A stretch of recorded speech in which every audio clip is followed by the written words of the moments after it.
Saíram novos episódios do Vita Carnes, e é óbvio que, como cargo-chefe aqui nesse canal, eu não poderia deixar de citar. Darren Killoy postou mais 2 vídeos dessa série maravilhosa sobre essa espécie, esse ecossistema que invadiu nosso mundo e que aquece os corações dos telespectadores. Olá, amante do terror, eu sou o Viral, e hoje eu vou te apresentar a continuação dessa série do Vita Carnes. Nos vídeos passados a gente viu que o governo está fazendo testes envolvendo a espécie Vita Carnes, experimentos em laboratório para ver do que ela é capaz e o que dá para fazer com essas informações, indo desde os streamings até a singularidade. Ainda não se sabe para quê, mas pelo que deu a entender, eles querem usar a espécie Vita Carnes para fazer a humanidade evoluir. Eles precisam fazer essas experiências para extrair o máximo de conhecimento possível para que se possa fazer uso. A empresa que está fazendo esses testes em nome do governo secretamente é a Carcass, que, se você não lembra, é a Sociedade da Associação de Consultores de Contenção e Pesquisa. Os testes que ela faz são eficientes? Até que são, mas se você me disser que eles não são eticamente questionáveis, aí você tá mentindo. São testes do nível que, se os direitos humanos vissem, muita gente ia cair no pau. O primeiro vídeo, o Medidas Terríveis, é dividido em 2 testes que a Carcass fez. O mais antigo, o de 91, é com um Imperium Carnis, ou anfitrião de influência. O mais atual é o de 95, que é com um Harvester. No vídeo, ele fica transitando entre os 2 testes, mas aqui eu vou falar de um depois do outro para fins de logística. Vamos começar com o anfitrião. A Carcass invadiu uma das instalações daquele culto da espécie Vita Carnis, o culto da Nutrier. As equipes Alpha, Beta e Gama fizeram uma varredura ali no local e descobriram um anfitrião de influência que eles capturaram para fazer testes. Também encontraram 3 frascos com 3 tipos de pó em cada. Um deles tinha os esporos do anfitrião. O segundo tinha o Flavor Enhancer, que, para quem não se lembra, é um tempero criado pela Nutrier Company usando os esporos. Assim, as pessoas ficavam tão viciadas nesse produto que não conseguiam sequer viver sem ele. Esse era o nível de malevolência dos caras. E o terceiro também tinha esporos do anfitrião, só que esse era vermelho e tinha uma composição desconhecida. Até agora, a gente não sabia muito sobre o anfitrião. Com esses esporos vermelhos, então, à medida que o tempo passa, mais e mais mistérios ao redor da Vita Carnis aparecem. E a cada pergunta que é respondida, mais 2 aparecem no lugar. E para quem não se lembra, o anfitrião de influência solta esporos que, se você respirar, você vai ter uma vontade súbita de ir até ele e se sacrificar. O que a gente sabia até então é que, se você fosse impedido de chegar até o anfitrião em algumas horas, os sintomas iriam desaparecer. E o que esses testes vão mostrar pra gente é que tem bem mais do que só isso. Eles contiveram o anfitrião na instalação da Carcass em 20 de agosto de 1991 para conseguir entender a natureza dele e afins. O teste seria o seguinte: colocar o sujeito e o anfitrião numa cela modificada, o sujeito iria ficar de um lado e o anfitrião do outro, separados por uma parede, com uma janela de vidro reforçado para os 2 se verem. Assim acontecendo, o que você já sabe. O objetivo desse teste é colocar alguém sob influência do anfitrião, esperar o efeito passar e perguntar tudo o que ele sentiu enquanto esteve nesse estado. Simples, objetivo e cruel. O sujeito em questão foi um homem chamado Leto Dallos.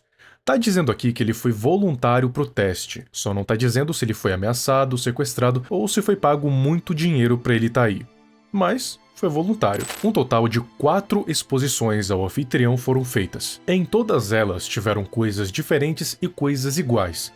As iguais são a irritação nasal quando ele inala os esporos e a urgência de ir até o anfitrião. Já as coisas diferentes foram as seguintes. No primeiro teste, o anfitrião fica hostil e tenta atacar o sujeito, mas não consegue por causa da cela dividida os 2. 36 horas depois, o sujeito está de quarentena num quarto separado e ele só fica encarando a porta, esperando abrir como normalmente acontece. Quando o efeito passou, ele diz que sentiu cansaço, coceira nos braços e pernas, náusea, mente enevoada, mas que não se sentia mal. A pior coisa era a sede e a fome. No relatório escrito, ele disse que sentia a visão escurecida, a audição estava abafada, mente pesada e uma sensação forte de querer sair do quarto. Na segunda exposição, o anfitrião ainda estava agressivo, mas menos irritado, por algum motivo. Já o sujeito, ele ainda estava irracional, só que agora mais irritado. E assim que o efeito abranda, ele apresenta os sintomas diferentes dos da primeira exposição, como estar exausto, juntas em músculos enrijecidos, tremor nos dedos, desorientação, enxaqueca, alucinações e a visão parecendo que tinha sido queimada por luz. No relatório escrito, ele diz que tudo estava fora de foco, estava escuro. Ele via flashes de luz, tinha um zumbido alto. Ele escutava sussurros e não se lembrava de tudo depois que foi trancado no quarto, só que estava tentando sair. Ele precisava sair. Na terceira exposição, o anfitrião não tentava atacar mais. Ele estava curioso e calmo com o sujeito. E assim que o sujeito ficou em quarentena, ele bateu a cabeça na porta várias vezes até ter que ser contido, senão ia acabar se machucando feio. Mas mesmo assim, ele quis continuar. Quando o efeito passou, novos sintomas apareceram. Agora ele estava entorpecido, lembrava de algo que não conseguia descrever, tipo um sonho, mas era brilhante, bom e importante. No escrito, ele diz: "Eu via figuras dançando na escuridão. Eu queria pegá-las. Por que elas estavam lá? O que elas queriam me dizer? Eu não conseguia escutar os sussurros. Muito zumbido. Eu preciso escutar o que eles dizem. Por que eles precisam de mim? Porque eu fui chamado." É interessante pontuar que, à medida em que os testes passam, a aparência do Dallas vai piorando. Parece até que ele tá decompondo vivo. E mesmo assim, ele sempre quer continuar. A mente dele já tá pra lá de destruída. Agora só resta ver o que a última exposição vai fazer. Lembra daqueles esporos vermelhos daquele frasco? Pois bem, na quarta exposição, o anfitrião, ao invés de soltar os esporos laranjas que sempre solta, agora eles são vermelhos. E o comportamento do anfitrião é suave. O sujeito teve que ser amarrado na cama porque senão ele ia se machucar ainda mais. Ele dizia que estava devoto à grande verdade e que serve ao seu Lorde, repetindo isso várias vezes. E por causa da condição mental do sujeito, os testes foram suspensos indefinidamente. Então aí a gente tem mais informações, mais nomes, a grande verdade e um tal de Lorde. Que Lorde seria esse? E o que seria essa verdade? Será que é a singularidade? Talvez. Você agora deve estar se perguntando do motivo para o nome do vídeo ser Medidas Terríveis, não é? Pois bem, o teste mais recente que aconteceu com o Harvester foi o seguinte: eles capturaram um Harvester e criaram em cativeiro. Assim que ele atingiu um tamanho que permitia os experimentos, eles começaram. Eles queriam extrair os 2 venenos do Harvester, que, para quem não se lembra, é uma neurotoxina paralisante e o outro é um anticoagulante. O primeiro, obviamente, paralisa a presa no lugar e o segundo impede que o sangue coagule, fazendo a presa sangrar até a morte. Só que extrair esses venenos é um perigo absurdo, porque qualquer coisinha errada pode custar uma vida. Então eles usaram um boneco de esponja de silicone para ver se conseguiam extrair o veneno. Só que não deu certo porque as gavinhas do Harvester agem com muita violência. Só de encostarem no boneco já rasgaram as pernas dele, e isso poderia fazer com que o veneno vazasse e a extração seja um fracasso. Então os pesquisadores vieram com uma opção mais viável e mais eficiente: sedar o Harvester para extrair o veneno. Tá, é mais eficiente, só que ainda assim eu ficaria com muito medo desse bicho do nada acordar enquanto eu tô tirando o veneno. Se ele acordasse, ele ia me matar na hora. Mas felizmente ninguém morreu nessa, e conseguiram extrair bastante veneno. Eles aproveitaram para testar se os Harvesters atacavam outros da espécie Vitacarnis, colocando um trimming na zona de caça. E como já era esperado, não, eles não atacam. E até protege dependendo do caso. Quando eles estudaram esses venenos, descobriram uma coisa bem perturbadora sobre o veneno paralisante. Ele não é só um anestésico que vai fazer os músculos, nervos e tendões ficarem dormentes. É bem pior que isso. Essa neurotoxina ataca diretamente os nervos, músculos e órgãos vitais. Isso acontece em questão de segundos. Por isso que a presa não consegue fazer nada. O problema é que durante esses segundos, a presa sente uma dor indescritível, porque até o veneno atingir o coração, ele já passou dos nervos e dos músculos. E isso você sentindo tudo. a dor te impedindo de desmaiar, e você só morre quando o coração para. Só que aí entra o veneno anticoagulante, que faz a presa sangrar até a morte. Então o sofrimento dura bem pouco. Mas imagina se você conseguisse extrair o veneno paralisante e usasse ele como arma. É o que acontece no final desse vídeo. Um dos pesquisadores, que era um organizador de arquivos, acabou vazando as fitas de gravação de testes para um contato desconhecido. Ele fez isso porque a Carcass estava se corrompendo e ficando igualzinha aos lunáticos daquele culto, e o interrogador, que é meio que o chefe dali, pelo que dá a entender, não gostou nem um pouquinho de ter aquelas fitas vazadas. Ele tinha uma mala, e enquanto vai abrindo ela, ele explica o que eu disse sobre o veneno paralisante do Harvester. Dentro da mala tinha um frasco com esse veneno, com uma seringa, e a partir daí, você já sabe o que acontece, né? Please don't! Don't! Please don't! No! I'm sorry, Marshall! No!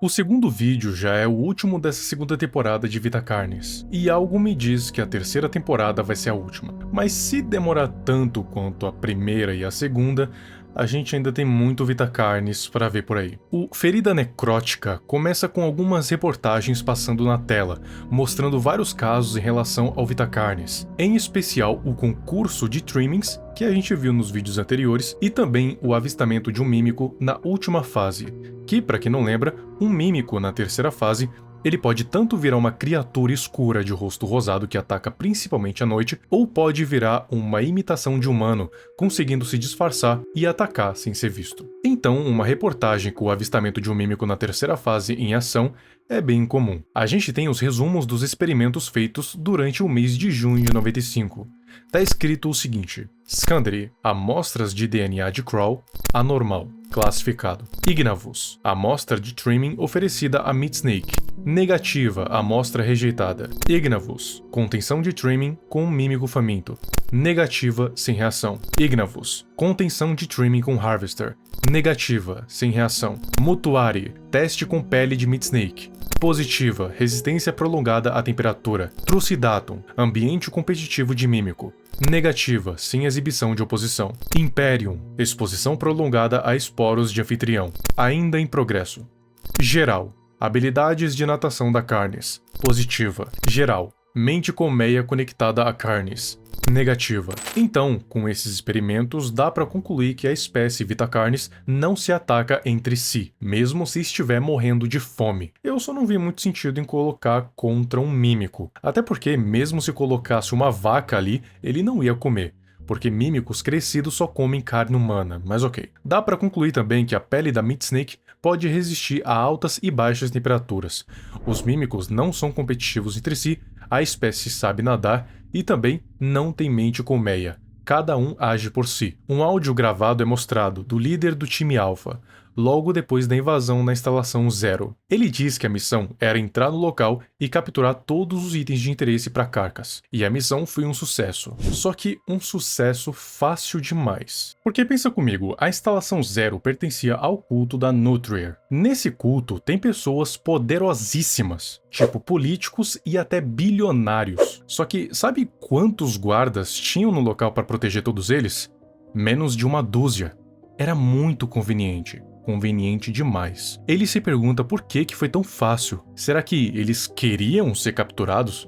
Por quê? Então aparece o relatório de manutenção e conservação da instalação e alguns projetos de máquinas que a matéria-prima são os Crawls. Isso pode ser porque todas as subespécies de Vita Carnis saem dele. Faz até que sentido o Crawl ser uma matéria-prima nesse caso. Só que o que chama mais atenção aqui é esse bilhete enviado pelo próprio culto da Nutrir, tendo como destinatário o Dr. Marshall Tradose, que é o diretor e o doutor-chefe da Carcass, e ele que estava comandando ali as pesquisas com as singularidades, que, para quem não se lembra, são 7, indo do V1 ao V7, V de Verum Carnis. Nessa carta, tá dizendo o seguinte: chegou à nossa atenção que você conseguiu algo incrível. Entendemos que as nossas interações anteriores não foram ideais. Estamos dispostos a deixar os nossos conflitos para trás e continuarmos em frente, em prol desta nova conquista. E que conquista, definitivamente. A sua instalação conseguiu fazer o que nós dedicamos a totalidade da nossa Assembleia em 2 anos. Nós o subestimamos novamente. Entendemos que o Senhor teve a honra de se comunicar com as próprias entidades. Quão abençoado você é para estar na presença de tanta grandiosidade. Você tem visto também, não? Eles estiveram mostrando a você sua vontade divina e o grande plano. Sabemos que você está ajudando na construção de suas ferramentas e nós estamos honrados em lhe dar o nosso completo suporte para que nós agora sigamos o caminho do Mestre. Estamos felizes em trabalhar mais uma vez a caminho desta meta em comum.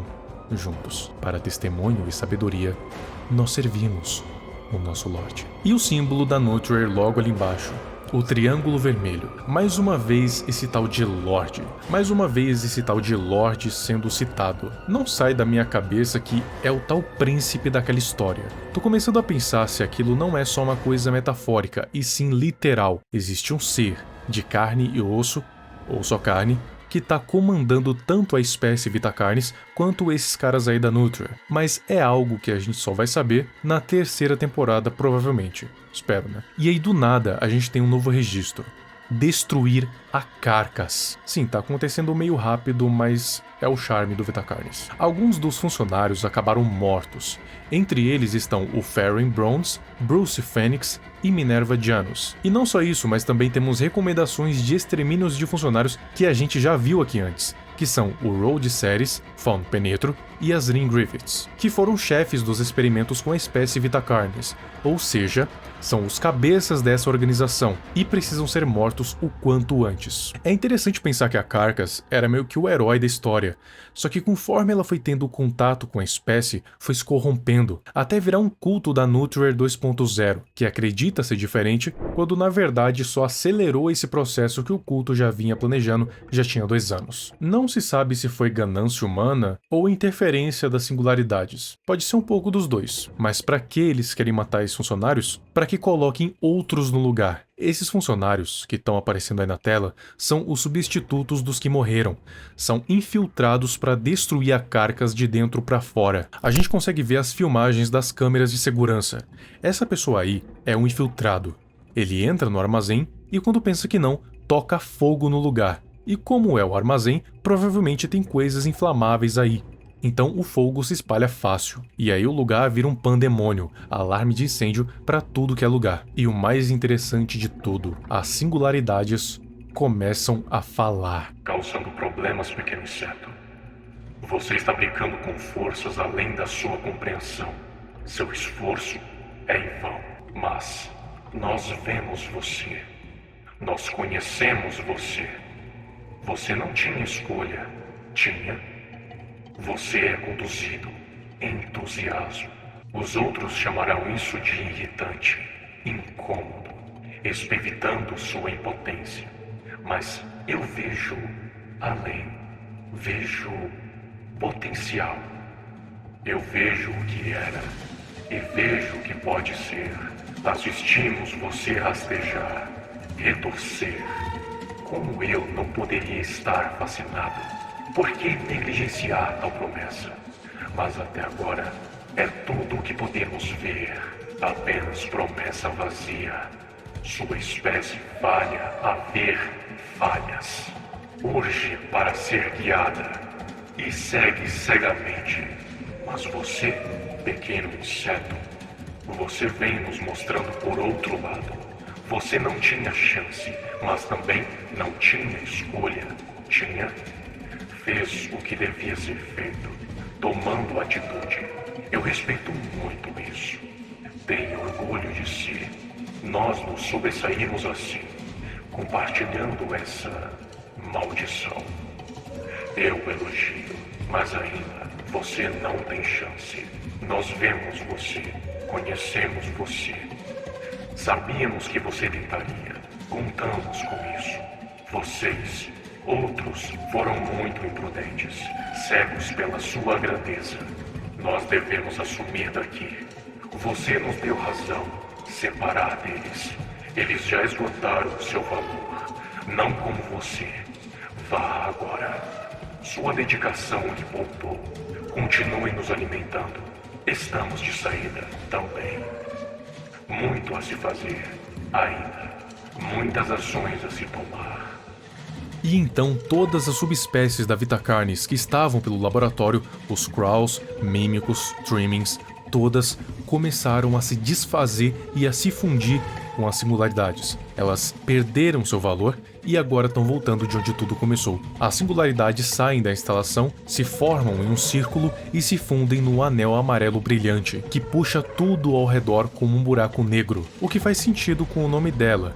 A singularidade é o centro de um buraco negro, onde a curvatura do espaço-tempo e a densidade se tornam infinitas. Você lembra dos monólitos? Aqueles monstros gigantes que até então estavam estáticos, mas rodeando um ponto específico da Baía de Hudson?